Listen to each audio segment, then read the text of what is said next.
Anam bir açamça bayağı Kırgızistan'daki siyasi kırdalları salıştırıp içine bir tamsil yazgan değil mi? Şu an bir ayıp vereyim ama. Bir günü korodagi echkiler ızıçığı şöyle kaldı. Ne olup gitti degen eşek koronun canına akırın basıp bardı. Kartayıp kalgan echki alıstan başladı gitti. Eğer biz ıntımak bulsak, koyçunu cumuştan alıda geppi. Negizkisi biz echki ekenimizni unutmaylı. Tege koylar kokşup hizmettala şuruşmaylı. Hayır, yoldaş echkiler. Akırın gezekte süylөгülü. Tigi koro kaytargın itlerini kayırmağına kapsına elinip жүрбөгүлө. Koyçunun sayısa canabaydı. Al koylarını jakşı görüp echkiler takır karabaydı. Gerek bolsa bizdi canlı kadarda sanabaydı. Koyçunu getsin degen oyundan kayıtmayın. Bugün soyup salsa da bari ütilimi tartmayın. Kara kursak mayından kanca kulakları uzoğdan uçup öldü. Koyçunun kaygırganın, je kelip kavar alganın, aytkılaçı kana kim gördü?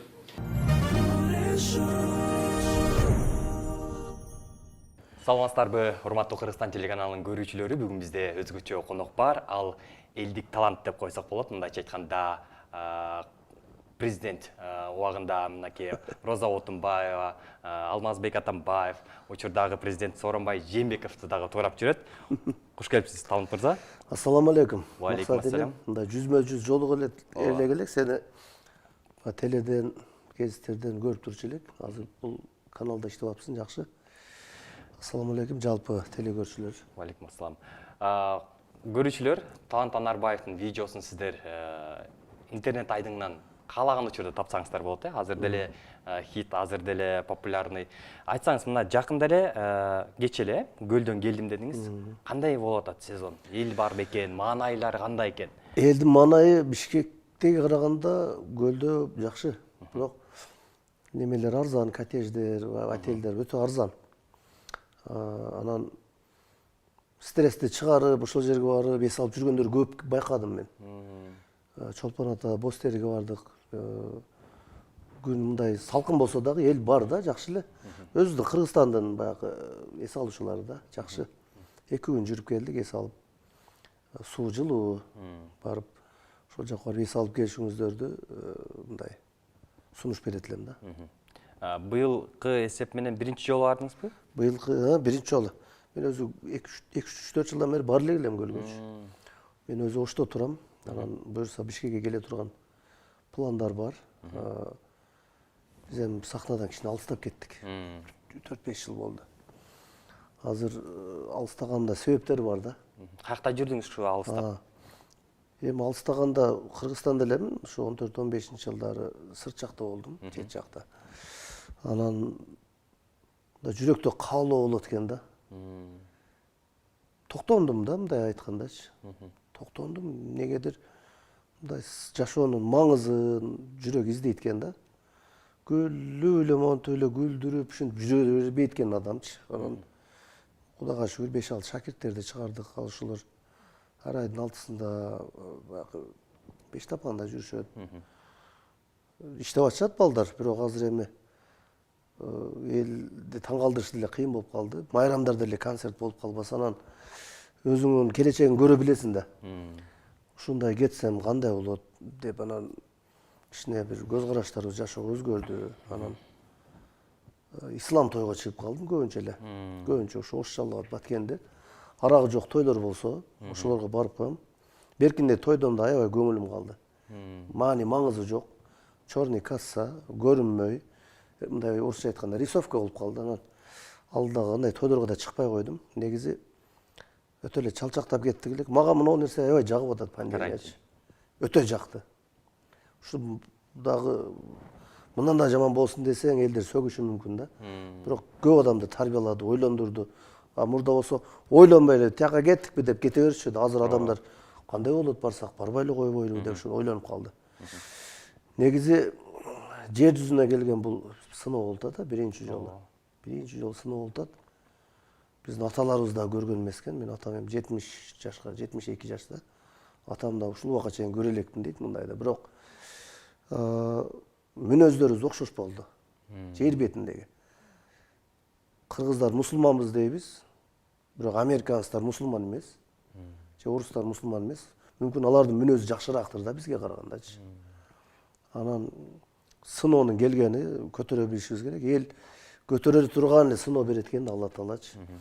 Мага жакты, бирок баягы чоң бир супермаркеттерге киргенде же бир кафеге киргенде масканы тагып алгыла деп атат, мисалы үчүн. Ошондо эле тагып коюп атам, а так менде коркунуч деле жок. Мындай жүрөгүм менен деле кабыл алган жокмун. Өтө деле кабатыр болгон жокмун. Эми ажал келсе кетесиң. Канчасы айыгып кетип атат, Кудай буйрса жакшы болот. Анан ошо өтүп кеткендерге, көз өткөндөргө, жакындарына сабыр тилейбиз ошол. Эми азыр бардык элге ушул карантинден аман-эсен чыгып кетели деген эле каалоо тилек. Негизи каза болгондор дагы аябай көп болуп кетти. Канча миңге жетип калды? Мындай жамандыкты эч кимге каалабайбыз албетте. Эми бул эфирге сизди шаңдуу эфир кылалы деп чакырып отурам.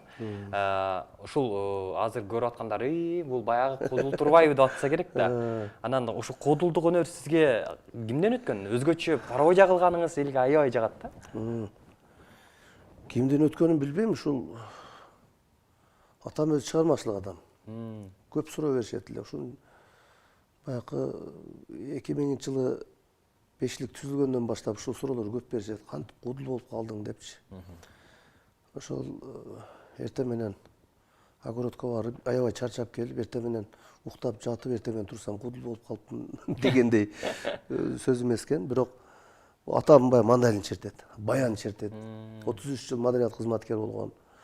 Апам баягы отуруштарда ырдап койчу эле. Анан атам деле мындай шум сүйлөгөн киши болгон жашында. Анан өзүмдүн кызыгуум болгон. Биринчи Дөөлөт Мадымаев туурап чыккам, раматтылык. Жаныбек Алкыковду туурап чыккам 6-класстан. Биз концерттерди койдук, аябай койдук. Эми эл билет, эми өзүдү мактап, мунондой болгом дегенден алысмын. Бирок спорттордо да койгондо дайыма аншлаг болчу, аябай жакшы болчу. Бирок өзүмдүн каалоом менен мындай алыстап кеттим да. Чалчактап эле Инстаграм кылып тартып, күн сайын эле көрүнүп, билбейм, зачем да, ошо алыстадык. Эми жасай турган иш аябай көп. Мен сүйүнгөн жерим 3-4 нерсем ишке ашты, Facebook'a жазып коюп атам. Кечеги Өзбекстандагы мигранттар Кыргызстанга чыгып иштесе, булар мынчадан төлөсө, мынча акча болот деген ошол мыйзам долбоору, ошол менин идеям. Себеби ошол достукта депутаттар бар, менин достугумда ошолор көтөрүп чыкты, бирок мыйзам чийки кабыл алынды. Өзбекстанга жардам берели, Өзбекстан бизге жардам берип аткан, ушундай да ушул суу каптап, дамба жарылды. Эч болбосо жумушчу күчтөрүн жөнөтүп бир жардам берели, кошуна мамлекет дегенден ар бир ушул жазган постум 10 күндөн кийин реакция болуп атат да. 600, 500, 600 адам бөлүшсө, көрүп туруп, значит, ушул идеяны көрүп атышат да, угуп атышат. Маселелер көп оңдой турган. Анан саясатка дагы киребиз деген ойлор бар, бирок муну система менен саясатка барсаң, акылдууну жинди кылып, жиндини акылдуу кылып кое турган саясатта азырчы. Ошого уюштуруу иштери, менеджерлик жетишсиз болуп атат. Сүйлөй беребиз, бирок жасаш керек да, менеджерлик. Мисалы үчүн, мына пандемияга акыл жүгүртүп көрсөк, вообще туура эмес болду да. Мен намыстанбайм. Мен мындай бир олигарх эмесмин, миллионер эмесмин, бизнесим жок, чоң, мисалы үчүн. Үйдө сыгылып, бала чаканын көзүн карап отурбастан, ош Бишкекке барып келип аттым пандемия убагында. Эч ким ишенген жок да ооруга. Кайсы адам менен сүйлөссөң, оору жок, жөн эле бул саясат деп атышты. Мадымаровго чейин айтып атышты. Азыр Мадымаровду каралап атпайбы? Бул нерсени мен да ишенген жокмун. Себеби аксылык бир келин чыкты. Чыгып айтты, менга таблетка берген жок, эчтеке берген жок дегендей мындай деп көрдүк да. Анан кийин бир таксыр чыкты, сакал койгон. Эчтеке 14 күн жөн эле жаттым деди. Ошондойлорду көрүп аттык дагы ишеничсиз пайда болду. Ошентип мен без маска жүрдүм. Постко келгенде баягы врачтар градус текшерет. Ошон үчүн тагып коем. Менде баягы жүрөктө якын деп коет го, ишенич. Алладан болот деген ишенич бар да. Мен мисалы үчүн мындай бир кооптонуп, коркуп жүрбөдүм да мындай. Анан азыр деле мындай эле ачык эле жүрөбүз. Кээ бир жерде уруксат бербейт экен деген жерде мындай баягы респиратор тагып коюп атабыз. Уюштуруу иштери вообще туура эмес болду. Постко келет, паспортуңузду көрсөтүп коесуз дейт. Паспорту көрсөтсөң өтүп кете бересиз. Аны ноутбукка же компьютерге киргизбегенден кийин зачем да? Жөн эле да, жөн эле каттап атышты, барып келип атышты. Толтура таксилер каттап атты. Мындай болбойт да, немечи уюштуруу иштери мындай болбош керек эле. Ооба. Эми ал жакта катачылыктар көп. Жетишпей калды, кеч ойгондук дегендей. Уюштуруу иштери жакшы эмес болду. Эми сиздин чыгармачылыгыңызга келсек, саясаттан кайтып, эмне үчүн сахнадан алыстап кеттиңиз? Анан баягындай президенттерди көп туурабай калдыңыз, же ал туураш модадан калдыбы? Эми билбейм. Мындай бир шайлоодо 2017-жылы Бабанов менен жүрдүм. Азыркы президентке аябай каршы элем. Себеби 5 жыл губернатор болгондо бир үн чыккан эмес да, бир дагы жолчу. Баары кайра эле саясат айтылып атпайбы? Ага караганда Мелисбек Мырзахматовдун аброю жогору болчу. Азыркы Талай Сабиров, Оштун мэринин аброю жогору, азыркы Узарбек Жылкыбаев эч ким билбейт го. Ошондой болгон да. Биз эми калыс сөз айтабыз да. Ошол себептен анан Атамбаевдин көчүн улайм деген аябай каршы болгон. Кийин өзүмчө кетем деди, өзүмдүн саясатымды колдойм деди. Анан Атамбаевга сын пикирлерди аябай көп жазат элем Facebooктачы. Даже кичине туурап дагы чыгып аттым. Анан бул туураган нерсе элге жагат азыр делечи. Туурап баягы эл билбеген дагы туураган немелерим бар. Бирок бул тубаса экен. Атайын үнүмү жасабайм. Мен мына урматтуу мекендештер, эмне үчүн дегенде, карбиза менен мен күрөшөм, мисалдыга да мындай эле сүйлөп коем, эми окшошобу канчалык деңгээлде окшошпойт, аны эл билет. Диалог тагып жүрөсүз ошол эле учурда. Шоке дошум, мен могул, мен тилимди угат бул деп ачык эле президенттикке койгом мен бул дошумду. Райымдер, Шоке, Райым, Ашилбектер Кыргызстанды түгөтөт, айтпадыбы? Өзүнүн сөзү да эми. Баягы бура сүйлөгөн күлгөнгө жакшы деп, болгон нерсени айтып коебуз. Анан биз эми Кыргызстандын бийликтин душманы эмеспиз. Угуш керек да. Угуш керек. Ошол учурунда сындагандары азыркы президент деле Бакиевди аябай сындаган. Жакшы билебиз. Аябай сындаган. Азыр өзү бийликте. Кана эмне жасады, мисалы үчүн да. Мындай бир көзгө көрүнө турган нерсе боло элек. Аябай сындаган элем. Мен деле азыр ушул президентти сындап атып эртең бир бийликке барып калсам, мен дагы жасай албаганым мүмкүн. Бирок чечкиндүүрөөк кадамдарды таштап, чындыгында баягы жөн эле камап койгондо эмне? Кустуруш керек да. Мен ойлойт элем ушул президентти башкарууга өтүп, президент өлгүчө болсун, бирөө өнүктүрсүн да Кыргызстанда.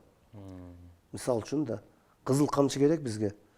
Эл айтайын деген оюн сахнадан уккан үчүн элдин өзүнүн оюндагы, жүрөгүндөгү сөзүн сахнадан айтканда, ох, туура айтты деп рахаттанып алат да. Туура айттым, молодец деп күлүп анан эл көтөрүп атат да. А самом деле чындыгында патриотпу же эки жүздүүбү, ал артистпи, куудулбу, аны Алла билет. Биз билебиз да, бирок ким кандай экенин. Анан элдин астына патриот болуп, жасалма болуп жашоодо билебиз баарын элечи. Негизи саясат эмес, мына жашоодо айта турган, оңдой турган нерселер өтө көп.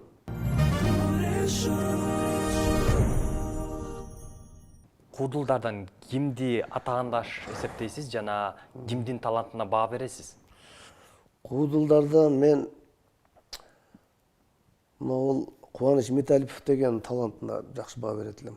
Кемпирди образ менен күлдүрүп, биздин поколенияден таң кала турган эч кимди көрө элекмин. Өзүдүн тең туштардан эч кимди көрө элекмин. Бул көрө албастык эмес, же болбосо бир көкөлөтү бериш эмес. Себеби билебиз да деңгээлин, жашоодогу ушуларга салыштырып карайсың. Анан эми эл кээ бири кассовый артист болот. Мисалы үчүн мен да кассовый элем. Эл мындай келет концертиме, бирок эл дайыма толчу. Бирок өзүм алыстаганыма сүйүнөм. Анан Кубаныч Металипов деген куудул бар эле. Жанибек Алковго аябай баа берчү элем. Рахман Разыковдун ой жүгүртүүсү, сатирага көз карашы, жазганы өтө баа берем. Ошол анан Боронч акебиз дагы произвольный сүйлөп кетет. Нерселерди туруп кошуп кете бергени, сахнада 2 саат болсо дагы сүйлөп тура бергендиги менен айырмаланат. Анан кошуна өлкөлөрдөн Аваз Акунга баа берем. Өзү жалгыз 2 саат элди кармайт. Мына Турсунбек Кабатов ал дагы мындай Казакстанда өзүнүн орду бар куудул. Атаандашыңызчы? Атаандашым жок мен. Себеби мен жанрым вообще башка да. Эми атаандаш дейин десем, Кыргызстанда жок, негизи мен жок деп билем. Майрамбек Осмонов бар, туурайт. Ал туураган мен туурайм, бирок экөөбүз атаандаш болбойбуз. Учурашканда агайыныбыз. Ильяс Агыбай уулу бар. Ал туураганы мен туурайм, мен туураганда ал туурайт. Кээ бири ал туурай алганы мен туурай албашым мүмкүн. Бирок ал эми мындай конкурент болуп өчө бири-бириз менен иштешкен жокпуз да. Ал конкурент деп эсептебейм. Мен эми сахнадан өзүм алыстаганыма мындай кубанам. Себеби жашыбыз мына 20 жыл сахнада жүрүп коюпбуз. 42ге чыктым мен. Бешликке 22 жашта келгем. Бешлик деп. А бешликке чейин канча жүрдүм. Ошол эле Жаш кыял, Жанышбай, Нур Самара бир нерсе деген топтор менен иштештим. Негизи чоң сахнага 94-жылы чыккам ушул чоң куудулдар менен. Анан негизи ушул чыгармачылыкта жүрө берсең акыры таанылат экенсиң. Кээ бири кичине барып туруп жарымына барып таштап коюшу мүмкүн. Мен деле токтотуп койдум, бирок эл куудул катары көрөт.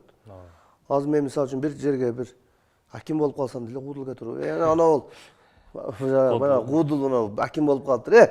Койчу сен куудулсуң десем, бул акимчилик деп сөгөт бая элечи. Мүмкүн мен колуман келеттир, мүмкүн акимдерден күчтүүрөөк иштейттир мен. Мен уюштуруу иштерим кандай аны баалабайт да, билбейт. Мүмкүн көрүнүп жасайттырмын. Анан Кыргызстанда мафиялык өлкө болуп калдык, ачык эле айтканда. Өтө мафия болуп калдык, мафиялык мамлекет болуп калдык. Ушуну уккандар, көргөндөр туура айттың деп койсо, мойнуна алып койсо, мындай эркекчилик болот эле да. Эми келиңиз, өзүңүз жана башта айтып кеттиңиз, каалаганды туурап бере алам деп.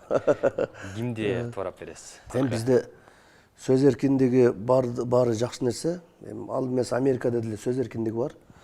Трампты деле сындап атышат. Бирок баягы денеңе сүрөт тарсаң, аял менен аял, эркек менен эркек баш кошсо, ошону демократия деп түшүнүшөт да. Мен 1 жыл жашап келдим да.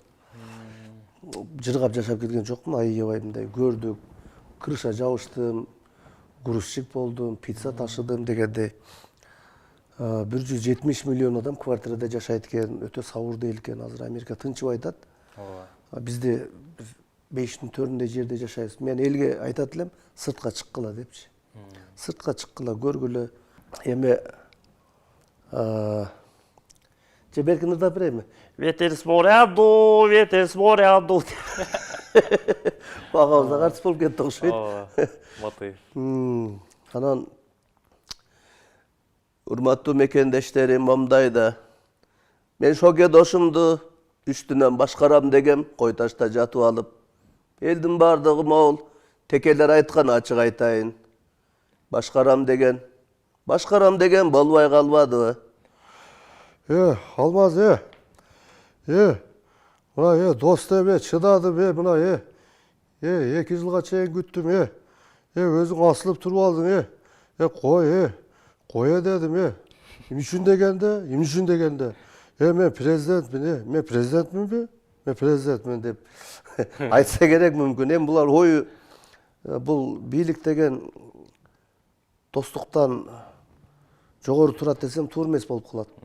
Негизи туура болду. Бул элдин талабы ошондой болду. Себеби ушунча миллиарддаган акчалар мындай 14 000 еврого бир атты кардон кагаздан сатып алгандан кийин, $600 качкар сатып алгандан кийин эл билбей калат, минтип койсок дебеш керек. Мындай калыс таштап койсун элгечи, эл өзү билет. Анан ушул жерден ката кетип калып, элдин кыжырына тийип алып, эме болбосун. Менмин деген о миллиардер же болбосом өтө күчтүү партиясы бар. Мына Трамп деле өзүнүн бийлигин сактап кала албайт, буга чейин сактап кала алган эмес. Кыргызстанда деле ошондой болгон. Тынччылык каалайт элем, ушул оору сыркоо алыс болсун, анан окуп калып атам, биз ооруну биргеликте болуп жеңебиз депчи. Биргеликте болсо кайра күчөйт ооручу. Чачырап кетишибиз керек, ар кимибиз ар жаккачы. Бирибиз үйгө, бирибиз тойго кетип калсак, оору өзүнчө жоголот. Себеби ооругандар эле калат дагы, ошолор айыгып, эми көз өтпөсүн, анан акырын жоголот деп ойлойм. Анан баарыбызды топтолуп орун жок кылабыз деп кайра ооруп калбагандар көп болуп атат. Ошол элибиз оор сыркоодан алыс болсун. Айтканыңыз келсин. Кыргызстан каналыңар өнүгө берсин. Рахмат.